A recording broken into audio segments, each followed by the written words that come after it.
bro, keep coming.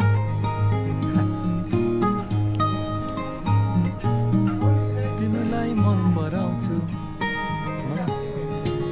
मन पराउँछु